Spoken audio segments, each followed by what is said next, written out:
Greetings, family, and welcome to another episode of Ask Dr. Mumbi. My name is Dr. Mumbi Saraki. How you doing? How's everything going? I really do pray, family, that you are very well in all your ways and that you're moving into living life very much on your own terms. I don't know what's choking me. Special shout out to every single person that supports us on Patreon and sends us love donations through PayPal. We appreciate love your support so much. And if you're looking to relocate to the motherland, family, we do have a relocation consultation service. Get in touch for more details. mumbi.saraki@gmail.com. So a lot of you have asked me to talk about the timeline split and what I mean by that. Because the world's a splitting, family. Because right now on the planet, there's like at least two distinct consciousnesses that are here. There's the consciousness that is ascending, that is awakening, that is expanding, that knows everything, that this is a false matrix and everything we've been told until now is a complete lie, and the world is upside down and back to front, or at least they have some kind of idea and they're moving along that path. And then there's the other world, which is still in the shackles of mental slavery, that believes everything Babylon is saying, that is literally living. That's what believing is. Being in the lie of Babylon, where they know they're waiting for some rapture, or they're waiting for some alien invasion, or they're waiting for, Jesus to return when, he's been here so many times. Anyway, that's a whole other story for a whole other day, family. But there are two distinct worlds right now. There is only one earth, let's say one plane that we're on. But there are many different mental realities that exist. And that's why I've always talked about group narratives and group consciousness. And how Babylon was planning to take over the world was to collapse all the consciousnesses and all the narratives of the world into one, clone humanity into their image, into their likeness, literally, and then become the God of the people. That's why they attacked culture. That's why they attacked colors. They wanted everything to just be black and white, family. That's why they attacked language and made it either only English or French or Spanish. That's why they attacked spirituality and came in with religion. All of these things targeted how we did life. But we can say that it was happening at a time when we as humanity were contracting. But now the contractions are done and we're actually back to expanding. When the languages are back, the colors are back, the diversity is back. The spirituality is back, our gods are back, our ancestors are back, because we speak of them, because we seek to know who they are. The pyramids of Egypt and the pharaohs are back, they've been activated, because people visit their shrines, because people are so eager to know who were you? How did you do this? What is meant by all these messages you left us?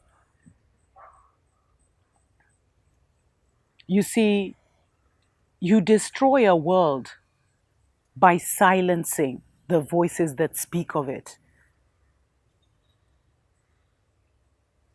And you create a world by speaking. In the beginning was the Word, family. And the Word was with God. And the Word was God. If there's anything in the scriptures that you should try and meditate on seriously, it's that. So the timelines are splitting, family. And you'll realize, like, while before, you could tolerate certain conversations or certain banter or certain small talk, you don't have the energy for that anymore. While sometimes you had friends that were really not aligned with who you are, or You kept them for company, or you kept them for to go out with in your city, or to do events with, or whatever. But you're finding that increasingly it's becoming harder to be with those who are not of like mind. And it's something that's happening naturally. And you'll even find that when you get around the people who are still in the Babylon story, you almost can't even relate to them, because they're talking of the banks doing this, and the storms doing this, and the UFOs doing that, and they are still 90% in the Babylonian story. But when you look at your story, I'm hoping now it's the other way around, where 80% is focused on you. Even 80, giving them 20 is a lot, but most of your energy, your attention, your emotions, your thoughts are focused on you, on your new reality, on what is happening, on connecting to the ancestors, on meditating, on what is this spirituality, what is this we're experiencing. There's an inquisitiveness to the new, which ties you to the new, and ensures that you will have a new experience, because where your attention goes, your energy follows.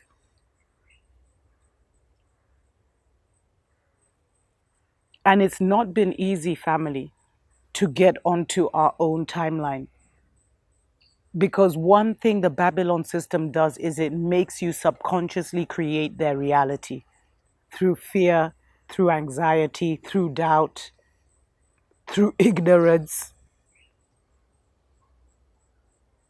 through lies, through manipulation, very subtle manipulation, but still manipulation.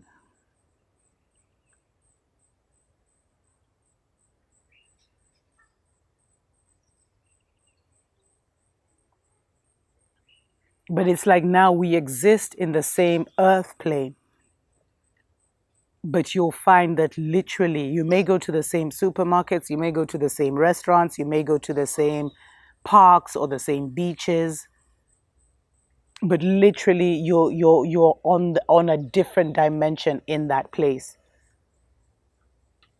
It's funny, family, because I was supposed to meet a friend at a restaurant for dinner once, and we both went. I got to the restaurant at the same time. They got to the restaurant at the same time, but we literally did not meet. Like the restaurant had like a beach side, and then like inside the on a covered place. Anyway, so I ended up sitting on one corner. They ended up sitting on another corner. We tried to call each other, nothing happened, and eventually I gave up. I thought, okay, maybe they decided not to come.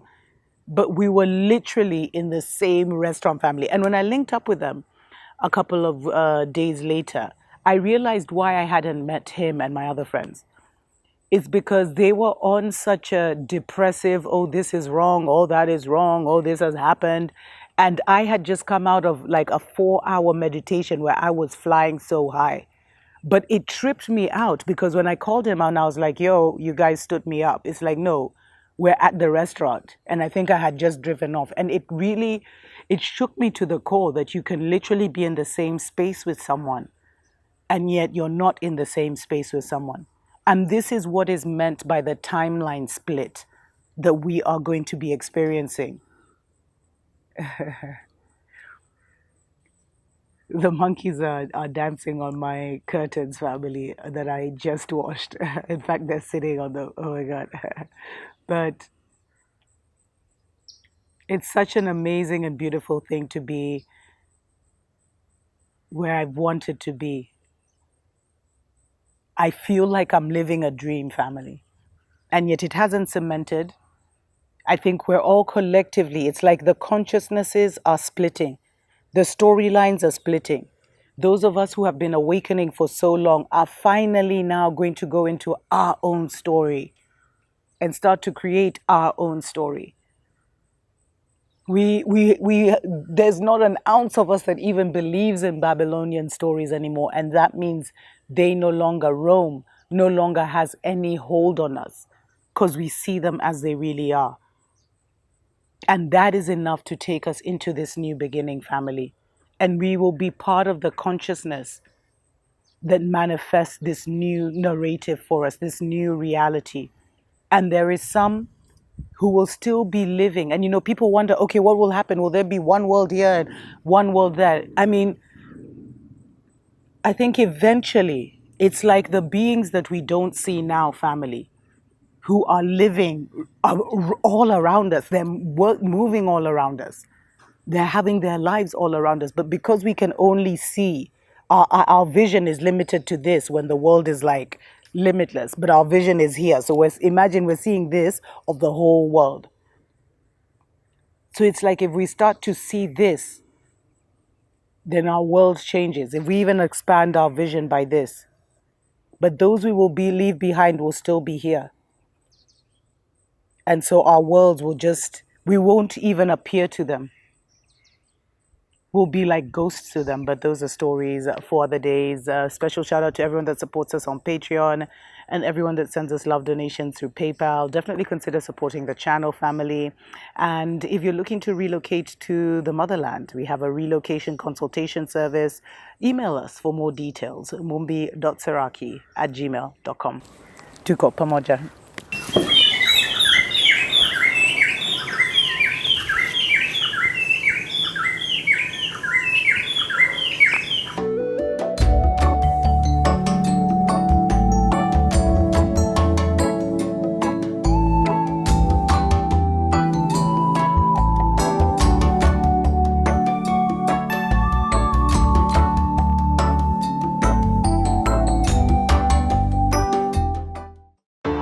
To all the dispossessed youth of Africa, for perpetuation of communion with ancestral spirits through the fight for African freedom, and in the firm faith that the dead, the living, and the unborn will unite to build the destroyed shrines.